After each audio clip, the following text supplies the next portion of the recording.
ನಮಸ್ಕಾರ. ಇದು freedom TV complaint box ಕಾರ್ಯಕ್ರಮಕ್ಕೆ ಸ್ವಾಗತ. ನಾನು ವಸಂತ್. ವೀಕ್ಷಕರೇ, ಹೊಸ ಮನೆಯ ಕನಸು ಕಂಡಿದ್ದ ನೂರಾರು ಕುಟುಂಬಗಳು ಈಗ ಬೀದಿಗೆ ಬಿದ್ದಿವೆ. ಅಧಿಕಾರಿಗಳ ಬೇಜವಾಬ್ದಾರಿತನ ಮತ್ತು ಗುತ್ತಿಗೆದಾರರ ದಿವ್ಯ ನಿರ್ಲಕ್ಷ್ಯಕ್ಕೆ ಬಡ ಜನರು ಕಣ್ಣೀರಲ್ಲಿ ಕೈ ತೊಳೆಯುವಂತಾಗಿದೆ.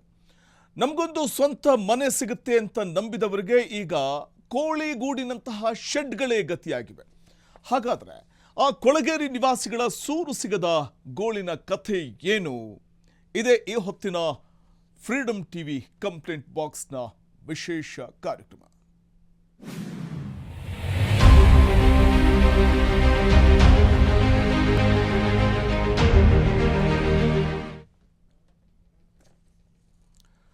ಹಸಿರು ಮ್ಯಾಟ್ ಕೆಳಗೆ ಬಡವರ ಬದುಕು.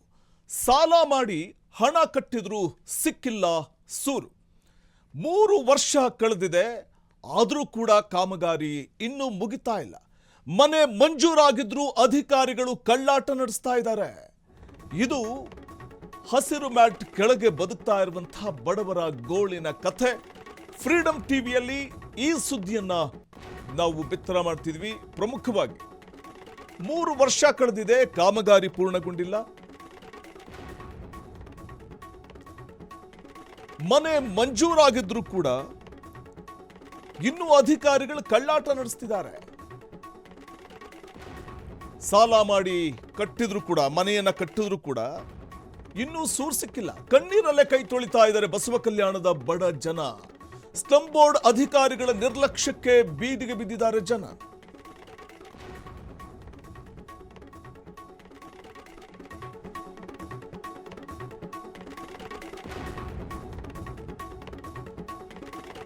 ಇದು ನಿವಾಸಿಗಳ ಕಣ್ಣೀರಿನ ಕಥೆ. ಆದ್ರೆ ಕೇಳೋರು ಯಾರೂ ಇಲ್ಲ. ಬಸವ ಕಲ್ಯಾಣದ ಧರ್ಮ ಪ್ರಕಾಶ್ ಕಾಲೋನಿಯಲ್ಲಿ ಅಲ್ಲಿನ ಜನರ ಗೋಳಂತೂ ಹೇಳತೀರದಾಗಿದೆ. ಕಣ್ಣೀರಲ್ಲಿ ಕೈ ತೊಳಿತಾ ಇದ್ದಾರೆ ಬಸವ ಕಲ್ಯಾಣದ ಬಡ ಜನ. ಸ್ಲಂ ಬೋರ್ಡ್ ಅಧಿಕಾರಿಗಳ ದಿವ್ಯ ನಿರ್ಲಕ್ಷ್ಯಕ್ಕೆ ಬೀದಿಗೆ ಬಿದ್ದಿದ್ದಾರೆ ಜನ. ನೂರಾರು ಕುಟುಂಬಗಳ ಕಷ್ಟ ಕೇಳುವವರು ಯಾರೂ ಇಲ್ಲದಂತಾಗಿದೆ. ಬಸವ ಕಲ್ಯಾಣದ ಬಡ ಜನ ಇವತ್ತು ಮಳೆ ಗಾಳಿ ಚಳಿ ಅನ್ನದೆ, ಒಂದ್ ಕಡೆ ಅಥವಾ ಬಿಸಿಲು ಅನ್ನದೆ ಬೀದಿಯಲ್ಲೇ ಇರಬೇಕಾದಂಥ ಒಂದು ಪರಿಸ್ಥಿತಿ, ಹನಿ ನೀರಿಗೂ ಪರದಾಟ ನಡೆಸುವಂತಹ ಒಂದು ಪರಿಸ್ಥಿತಿ ನಿರ್ಮಾಣ ಆಗಿದೆ.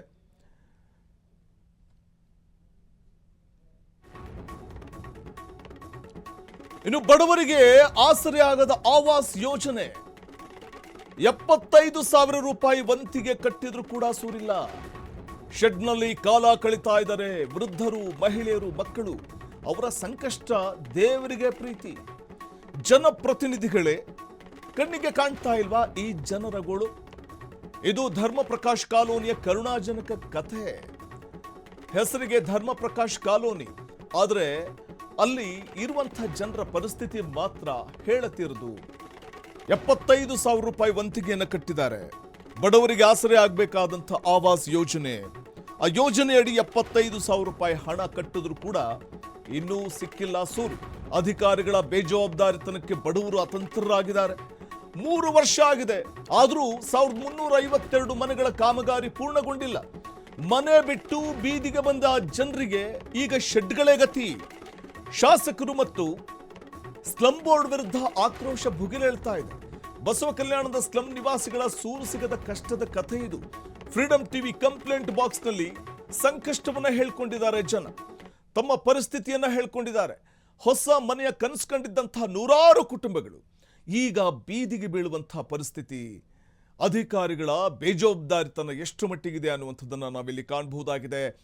ಹೊಸ ಮನೆಯ ಕನಸು ಕಂಡಿದ್ದಂತಹ ನೂರಾರು ಕುಟುಂಬಗಳು ಈಗ ಬೀದಿಗೆ ಬಿದ್ದಿವೆ. ಅಧಿಕಾರಿಗಳ ಬೇಜವಾಬ್ದಾರಿತನ ಮತ್ತು ಗುತ್ತಿಗೆದಾರರ ದಿವ್ಯ ನಿರ್ಲಕ್ಷ್ಯಕ್ಕೆ ಬಡ ಜನತೆ ಕಣ್ಣೀರಲ್ಲಿ ಕೈ ತೊಳೆಯುವಂತಾಗಿದೆ. ನಮಗೊಂದು ಸ್ವಂತ ಮನೆ ಸಿಗುತ್ತೆ, ನಾವು ನಂಬಿದವರಿಗೆ ಈಗ ಆಸರೆ ಆಗಬಹುದು ಅಂತ ಮನೆಯ ಯಜಮಾನ ಕನಸು ಕಾಣ್ತಾ ಇರ್ತಾನೆ. ಆದರೆ ನಂಬಿದವರಿಗೆ ಈಗ ಕೋಳಿ ಗೂಡಿನಂತಹ ಶೆಡ್ಗಳೇ ಗತಿಯಾಗಿರುವಂಥದ್ದು. ತಲೆ ಮೇಲೆ ಕೈ ಹೊತ್ತು ಕೂತ್ಕೊಳ್ಬೇಕಾದಂತಹ ಪರಿಸ್ಥಿತಿ ಇಡೀ ಕುಟುಂಬದ್ದು. ಕಳೆದ 3 ವರ್ಷಗಳಿಂದ ನೆನೆಗುದಿಗೆ ಬಿದ್ದಿರುವ ಕಾಮಗಾರಿಯಿಂದಾಗಿ ಬಸವ ಕಲ್ಯಾಣ ನಗರದ ಧರ್ಮ ಪ್ರಕಾಶ್ ಕಾಲೋನಿಯ ನಿವಾಸಿಗಳು ಅತಂತ್ರರಾಗಿದ್ದಾರೆ. ಹಾಗಾದ್ರೆ ಆ ಕೊಳಗೇರಿ ನಿವಾಸಿಗಳ ಸೂರು ಸಿಗದ ಗೋಳಿನ ಕಥೆ ಏನು? ಇಲ್ಲಿದೆ ನೋಡಿ ಕಣ್ಣೀರಿನ ಕಥೆ.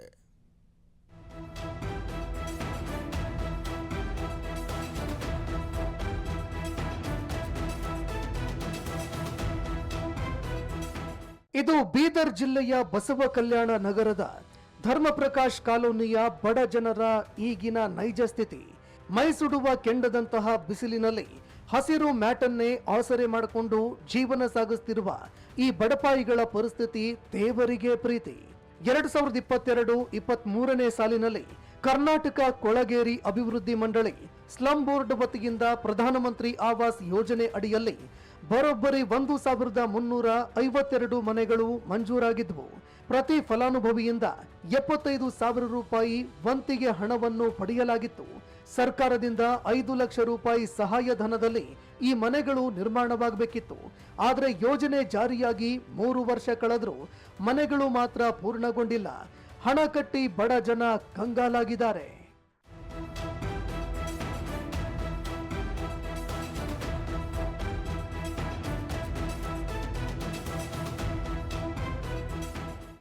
ಐದು ಮಂದಿಗೆ ಗುತ್ತೇದಾರಿಗೆ ಕೇಳಿ ಸಾಕಾಯ್ತು, ಜೈ ಅವ್ರಿಗೆ ಕೇಳಿದ್ರೆ ಸಾಕಾಯ್ತು, ಇಂಜಿನಿಯರಿಗೆ ಕೇಳಿ ಸಾಕಾಯ್ತು, ಇಲ್ಲಿ ಲೇಬರ್ ಇಲ್ಲಿ ಕೆಲಸ ಮಾಡೋರು ಅವ್ರಿಗೆ ಕೇಳಿದ್ರೆ ಅವ್ರಿಗೆ ಕೇಳ್ರಿ ಇವ್ರಿಗೆ ಕೇಳ್ರಿ 3 ವರ್ಷದಿಂದ ಕೇಳ್ಕೊತಾನೆ ಈಗ ಸಾಕಾಗ್ಯಾದ. ನಾವು ಎಲ್ಲ ಅಲ್ಲಿ ಸಾಲ ತಂದು ನಮ್ಮ ಕೈಲಿಂದ ಹಾಕಿ ಮಾಡ್ಕೊಂಡಿದ್ವಿ. 2023ರಾಗ ಆಗಿತ್ತು. 3 ತಿಂಗಳು ಇಲ್ಲ ಅಂದ್ರೆ 6 ತಿಂಗಳು ಅಟ್ಲೀಸ್ಟ್ 6 ತಿಂಗಳದಾಗ ಕಂಪ್ಲೀಟ್ ಮಾಡ್ಕೊಡ್ತೇವೆ. 6 ತಿಂಗಳು ಆಯ್ತು, ಈಗ 3 ವರ್ಷ ಕಂಪ್ಲೀಟ್ ಆಗ್ಲಕ್ಕೆ ಹೊಂಟು. 2 ವರ್ಷ ಪೂರ್ತಿ ಮುಗೀತು, ಇನ್ 3ನೇ ವರ್ಷ ಚಾಲು. 3,500 ಕಿರಾಯಿ ಕೊಡ್ಲತ್ತಿದ್ವಿ ತಿಂಗಳಿಗೆ. ಸಮಸ್ಯೆ ನಮ್ಗೆ ಭಾಳ ಕಷ್ಟ. ನಮ್ ಇದ್ದಿದ್ ರೊಕ್ಕ ಹೊಲದ ರೊಕ್ಕ ಎಲ್ಲ ನಾವ್ ಎಲ್ಲ ರೊಕ್ಕ ಖಾಲಿ ಹಾಕಿ ಕುಂತಿದ್ದೆವು. ವಿಷ ತಿನ್ಬೇಕಾದ್ರ ಬಿ ನಮ್ಮಲ್ಲಿ 10 ರೂಪಾಯಿ ಸಿಗಲ್ಲ ಹೊಂಟವಿ. ಇದ್ದು ಪಾಟೀಲ್ ತಕ್ಕ ಹೋಗಿ ಬಂದಿದ್ವಿ. ಅವರು ಬಜೆಟ್ ಇಲ್ಲ, ಬಜೆಟ್ ಬಂದ್ಮೇಲೆ ಮಾಡಿಸ್ತೇವ್ರಿ ಅಂತ ಅಂದಾರ. ಅವ್ರು ಮಾಡ್ಬೇಕವ್ರು ನಮ್ ಗರೀಬರು ಮಾಡುಂಬೋರ್ ಕೂಲಿ ಕಷ್ಟ ಮಾಡುಂಬೋರಿಗೆ ನಮ್ ಫಸ್ಟ್ ಮಾಡ್ಬೇಕು. ಅವ್ರು ಇದ್ದವ್ರದ್ದು ಮಾಡ್ಕೊಟ್ರೆ ಈಗ ನಮ್ ಅಂತವ್ರು ಏನ್ ಮಾಡ್ಬೇಕು? ಈಗ 4 ಮಕ್ಳು ತೊಗೊಂಡ್ ನಾವ್ ಕಿರಾಯಿ ಉಳಿದ್ವಿ 2,500 3,000 ಕಿರಾಯಿ ಕಟ್ಕೊಂಡು ಈಗ ನಾವ್ ಮಕ್ಳಿಗೆ ಸಲ್ಬೇಕಾ ಏನು ಮನಿ ಕಟ್ಕೊಂಡು ನಾವು ಒಂದು ಆಸಿ ತೋರ್ಸಿದ ಕಡೆಯಿಂದ ನಾವು ಕೆಡಾಕಿದ್ವಿ. ಇಲ್ಲಂತ ನಾವು ಅದೇ ಹಳಿ ಮನಿನೇ ತಗೊಂಡು ಅದ್ರಾಗೆ ನಾವು ಸುಖಲಿಂದ ಇದ್ದು. ಈಗ ಉಲ್ಟಾ ನಮ್ಗೆ ಕಷ್ಟ ತಂದು ಕೊಟ್ಟ.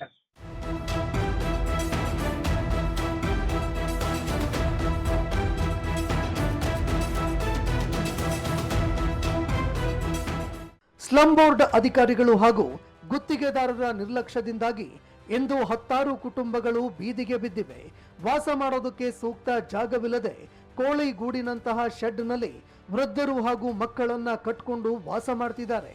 ಇನ್ನು ಕೆಲವರು ಪ್ರತಿ ತಿಂಗಳು 3,000 ರೂಪಾಯಿ ಬಾಡಿಗೆ ಕೊಟ್ಟು ಮನೆ ಮಾಡಿಕೊಂಡಿದ್ದು ಆರ್ಥಿಕವಾಗಿ ಕಂಗಾಲಾಗಿದ್ದಾರೆ. ಮಳೆ ಚಳಿ ಬಿಸಿಲು ಎನ್ನದೆ ಶೆಡ್ ಹೊರಗೆ ಅಡುಗೆ ಊಟ ಸ್ನಾನ ಮಾಡುವ ದುಸ್ಥಿತಿ ಇಲ್ಲಿದೆ.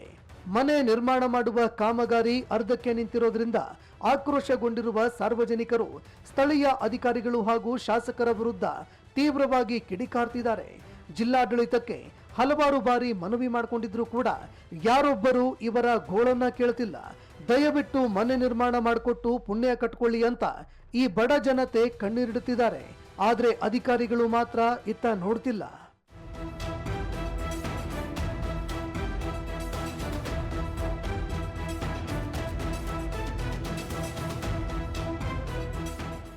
ಈಗ ಇದು ಆಗೇ 2 ವರ್ಷ ಆಗ್ಲತ್ತದ. ಮನಿ ಇಟ್ ಕಟ್ಟೆ 2 ವರ್ಷ ಆಗ್ಲತ್ತದ. ನಿಂದ್ರಿ ಸರ್ ಕಂಪ್ಲೀಟ್ ಆಗಿಲ್ಲ. 10 ಹಂಗೆ ಬಡ್ಡಿಲ್ ರೊಕ್ಕ ತಂದಿದ್ದೇವ್ರಿ ಸರ್. ಎಸ್ ಬಡ್ಡಿ ತುಂಬಬೇಕು. ಇವ್ರು ಮನಿ ಮಾಡಿದ್ರೆ ಎಸ್ ವರ್ಷ ಹಂಗೆ ತುಂಬಾರಿ ಬಡ್ಡಿ ಹೇಳ್ರಿ ಬಳೆ. ಮಂದಿ ಮನ್ಯಾಗ ಪಾಡಿಸನ್ದಾಗ ಇದ್ದೇವ್. ಮನ್ಯಾಗ ನೀರ್ ಹೊಂಟಾವ್ ಪಾಡಿಸನ್ದಾಗ.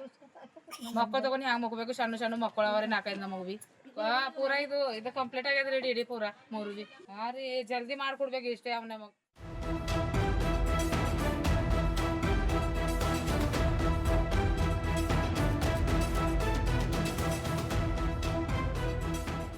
ಒಟ್ಟಿನಲ್ಲಿ ಸ್ವಂತ ಮನೆಯ ಕನಸು ಕಂಡಿದ್ದ ಬಡವರಿಗೆ ಸಿಕ್ಕಿದ್ದು ಕಣ್ಣೀರು ಮಾತ್ರ.